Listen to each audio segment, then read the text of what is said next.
بسم اللہ الرحمن الرحیم۔ السلام علیکم۔ تیسرا پارٹ، حضرت یوسف علیہ السلام۔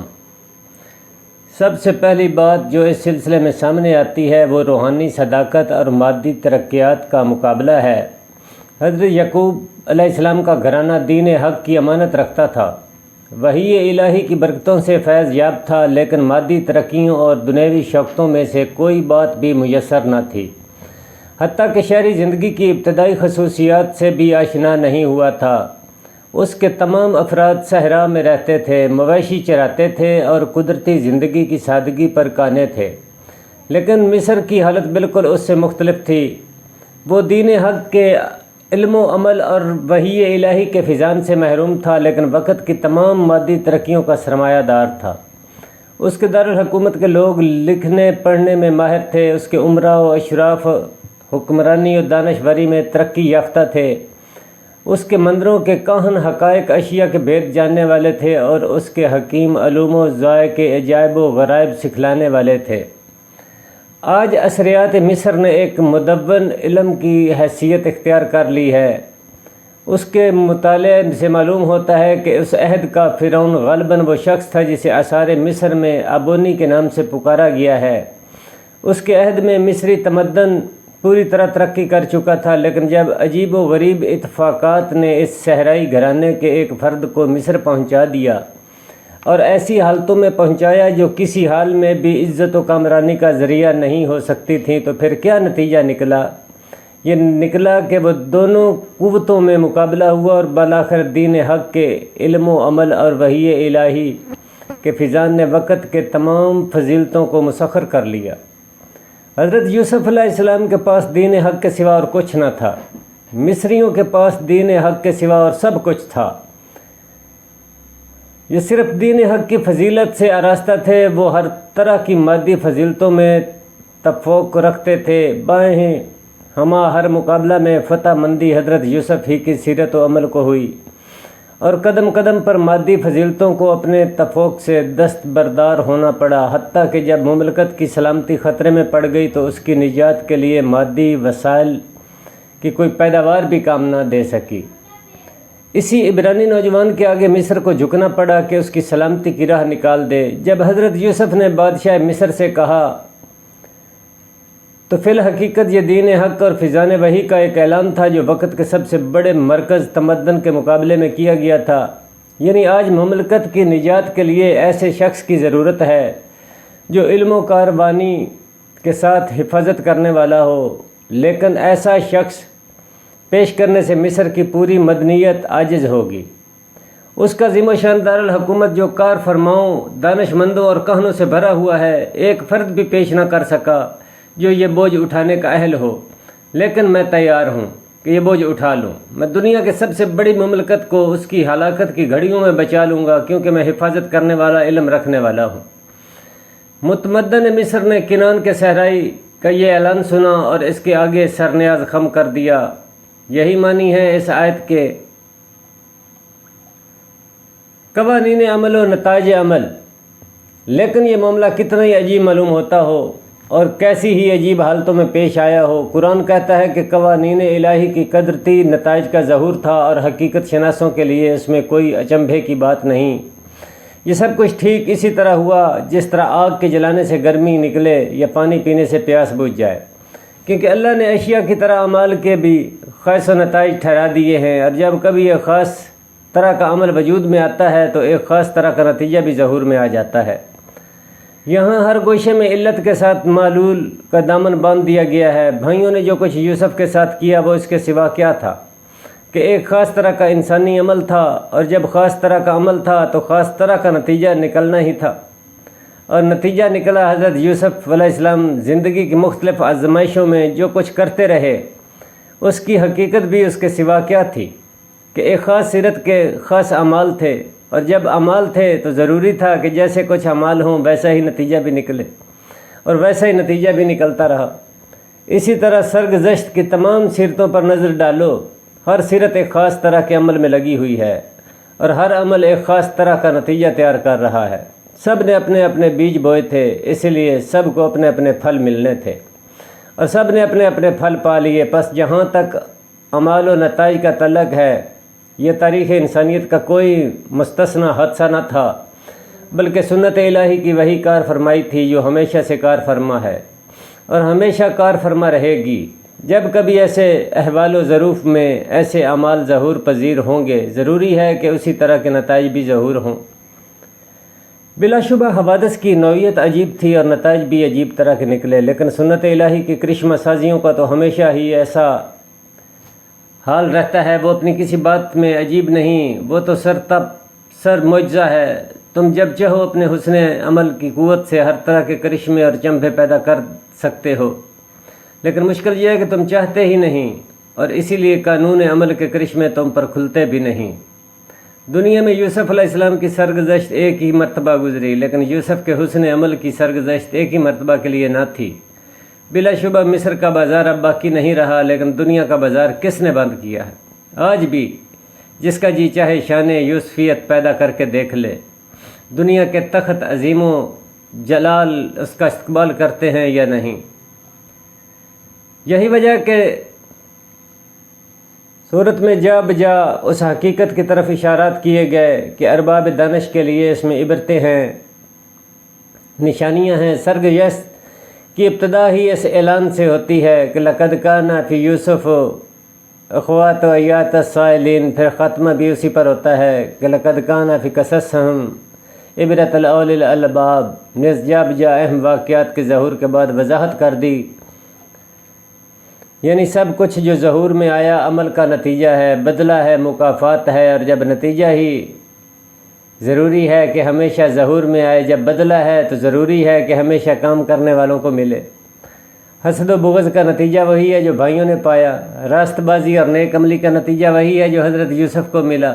صبر جمیل کبھی اس نتیجہ سے محروم نہیں رہ سکتا جو حضرت یعقوب کے حصے میں آیا تھا۔ مصیبت کے بیچ سے ہمیشہ وہی پھل پیدا ہوگا جو امراۃ العزیز کو نصیب ہوا تھا۔ جھوٹ کتنا ہی سوچ سمجھ کر بنایا گیا ہو، سچ نہیں ہو سکتا۔ سچ کتنے ہی موافق حالات میں اپنے کو پائے، لیکن جھوٹ نہیں ہو جا سکتا۔ علم و فضیلت ہر حال میں ایک حکمران قوت ہے، سب کو اس کے آگے جھکنا پڑے گا۔ حسن عمل ہر حال میں ایک فتح مند حقیقت ہے، سب کو اس کا لوہا ماننا پڑے گا۔ حضرت یعقوب علیہ السلام سرگزشت کی اصل عبرت اس کی خاص شخصیتیں ہیں، اور ضروری ہے انہیں اچھی طرح پہچان لیا جائے۔ سب سے پہلے حضرت یعقوب علیہ السلام کی شخصیت نمایاں ہوتی ہے، اس میں درد و غم کی انتہا ہے، مگر ساتھ ہی صبر اور یقین کی روح بھی چھائی ہوئی ہے، اور اس طرح چھائی ہوئی ہے کہ معلوم ہوتا ہے درد و غم کے طوفان اٹھ رہے ہیں، لیکن صبر و یقین سے ٹکرا کر رہ جاتے ہیں، اس پر غالب نہیں آ سکتے۔ اور یہی صورتحال اس صورت مقدس کا اسوہ حسنہ ہے۔ قرآن کی معجزانہ بلاغت یہ ہے کہ وہ داستان سرائی نہیں کرتا، ایک دو لفظوں کے اندر سب کچھ کہہ دیا کرتا ہے۔ بس غور کرو صورتحال کے یہ تینوں عنصر کس طرح اپنی انتہائی اور کامل صورتوں میں نمایاں ہوئے ہیں۔ درد و غم کی شدت جب نمایاں ہوتی ہے تو معلوم ہوتا ہے کہ آتش فراق کے شعلوں کا دھواں آنکھوں سے بے اختیار بہہ رہا ہے، اور جسم کا ایک ایک ریشہ اس طرح گھل گیا ہے گویا سرتاپا جان گزاری و ہلاکت کی تصویر ہے۔ اور یہ حالت ایک دن کی حالت نہ تھی، بلکہ اس مدت فراق کی ہر صبح اور ہر شام اسی عالم میں بسر ہوئی تھی۔ لیکن پھر جب یقین کی روشنی چمکتی ہے تو اس کی نمود کا یہ حال ہے کہ دنیا کے سارے سہارے جواب دے چکے ہیں، امید کے سارے رشتے یا قلم ٹوٹ چکے ہیں، ہر طرف سے صدا اٹھ رہی ہے کہ یوسف کی اب کوئی امید نہیں، لیکن ان کے دل کے ایک ایک ریشے کی صدا یہ ہے، انما اشکو بثی و حزنی الی اللہ واعلم من اللہ ما لا تعلمون۔ حتیٰ کہ ہر زبان جھٹلا رہی ہے اور ہر نگاہ دیوانہ سمجھ رہی ہے، لیکن ان کی زبان سے بے اختیار نکل رہا ہے، تفاوت است میان شنیدن من و تو بستن درد من فتح باب می شنوم۔ پھر دیکھو جب صبر کا مقام نمایاں ہوتا ہے تو اس کی مضبوطی کیسی غیر متزلزل، کیسی اٹل ہے۔ جب یوسف کے فراق کا داغ لگا تو اس وقت بھی زبان سے یہی نکلا، اور پھر جب بنیامین کی جدائی کی خبر سنی تو اس وقت بھی اس کے سوا کچھ زبان سے نہ نکلا۔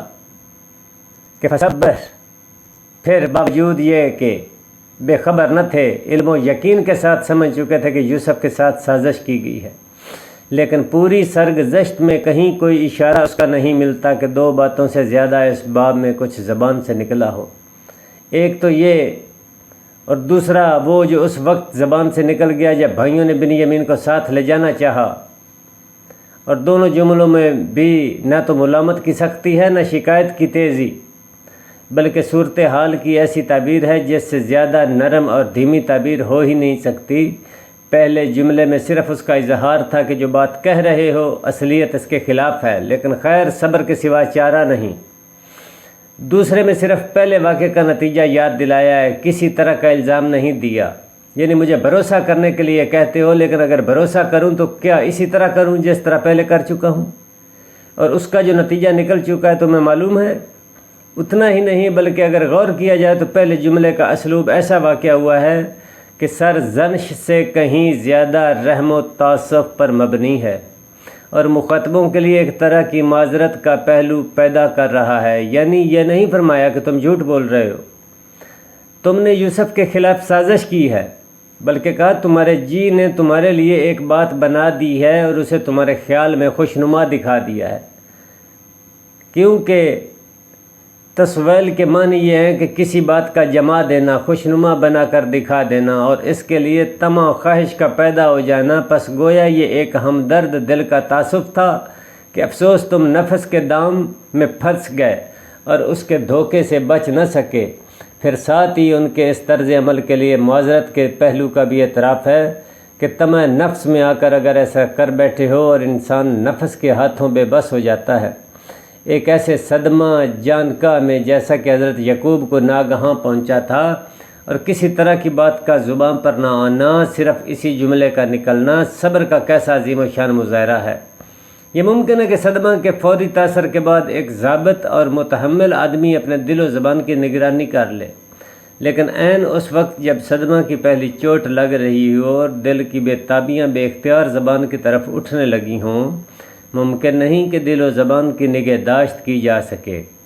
ضابط سے ضابط دل بھی اس عالم میں چیخ اٹھتا ہے، مضبوط سے مضبوط طبیعتیں بھی بے اختیار متزلزل ہو جاتی ہیں، لیکن حضرت یعقوب کا مقام صبر ایسا نہ تھا جو کسی حال میں بھی متزلزل ہو سکے۔ اس عالم میں بھی زبان کھلتی ہے تو ایسا سنبھلا ہوا جملہ نکلتا ہے گویا بے حالی و جان کا ہی کا کوئی معاملہ پیش ہی نہ آیا ہے۔ یہی وہ صبر ہے جسے صبر جمیل فرمایا۔ بظاہر خیال ہوتا ہے کہ یہ تینوں باتیں بیک وقت جمع نہیں ہو سکتی۔ اگر صبر کا عمل ہے تو پھر درد و غم کی شدتیں کیوں ہوں، اور اگر یقین موجود تھا تو درد و غم کو محو ہو جانا چاہیے تھا۔ یہی وجہ ہے کہ بعض مفسرین نے اس مقام میں مشکلات محسوس کیں اور طرح طرح کی توجیہوں کی جستجو میں نکلے، لیکن اگر وقت نظر سے کام لیا جائے تو معاملہ بالکل واضح ہے، اور کسی ایسی توجیہ کی ضرورت نہیں جو بتکلف پیدا کی جائے۔ یہ ظاہر ہے کہ حضرت یعقوب کا مقام صبر کا مقام تھا، اور صبر جب ہی صبر ہو سکتا ہے جب بے صبری کے اسباب موجود ہوں اور زیادہ سے زیادہ موجود ہوں۔ اگر درد و غم کی ٹیسیں نہیں اٹھ رہی ہیں تو تم کیسے کہہ سکتے ہو کہ جھیلنے اور اف نہ کرنے کی حالت موجود ہے؟ جھیلنا تو اسی کا جھیلنا ہوگا جو برابر آگ کی جلن محسوس کر رہا ہو، لیکن پھر بھی زبان سے اف نہ نکالے۔ اگر حضرت یعقوب کا درد و غم اس طرح محو ہو جاتا کہ اس کی جلن باقی ہی نہ رہتی، یا رہتی تو بہت دبی دبائی رہتی، تو یہ مقام صبر کا مقام نہ ہوتا، موجبات غم سے متاثر نہ ہونے کا مقام ہوتا، اور ایسی حالت یا تو فرشتوں کسی مخلوق کی ہو سکتی ہے یا ایسے انسان کے جس کے احساسات معطل ہو چکے ہیں۔ لیکن حضرت یعقوب علیہ السلام انسان تھے، فرشتہ نہ تھے، اور اسی حیثیت سے قرآن نے ان کا اسوہ حسنہ پیش کیا ہے۔ ان کی روح صبر یقین سے معمور تھی۔ وہ یوسف کے خواب میں اس کا مستقبل دیکھ چکے تھے۔ وہ جانتے تھے کہ کسی نہ کسی دن یہ جدائی ختم ہونے والی ہے، تاہم دل کے ہاتھوں مجبور تھے۔ جس کی جدائی ایک گھڑی کے لیے شاک تھی، وہ برسوں کے لیے ان سے جدا ہو گیا تھا، یہ جاننے پر بھی کہ وہ زندہ سلامت موجود ہے۔ اس کے فراق کا زخم بھر نہیں سکتا تھا، بلکہ اس بات کے تصور نے کہ وہ زندہ موجود ہے مگر مجھ سے دور ہے، درد فراق کی چبھن اور زیادہ کر دی تھی۔ بلائے ہجر وارد انتظار پیر کنانی، کسے داند کے چوں یوسف عزیز سے در سفردار۔ فی الحقیقت صورتحال کی ساری عظمت اسی میں ہے کہ یہ ایک ماورا انسانی سیرت نمودار نہیں کرتی، بلکہ ایسی حالتوں میں ایک کامل صابر و مومن کی زندگی کی جو تصویر ہو سکتی ہے وہ سامنے آ گئی ہے۔ دل آتش فراق میں پھینکا جا رہا ہے اور ہزار کوشش کی جائے لیکن یہ آگ اسی طرح بجھنے والی نہیں، لیکن ساتھ ہی روح ایمان یقین سے معمور ہے اور دماغ صبر جمیل کا عزم کر چکا ہے۔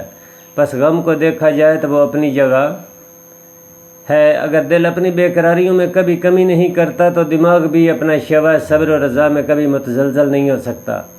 کبھی کبھی ایسا بھی ہوتا ہے کہ دل کی بے تابیاں حد سے گزر جاتی ہیں، بے اختیار زبان سے نکل جاتا ہے، لیکن یہ بھی نکلتا ہے تو کس کے آگے نکلتا ہے؟ اس کے آگے جس کے آگے اپنا درد و غم پیش نہ کیجیے تو یہ بھی شان عبودیت کے خلاف ہے۔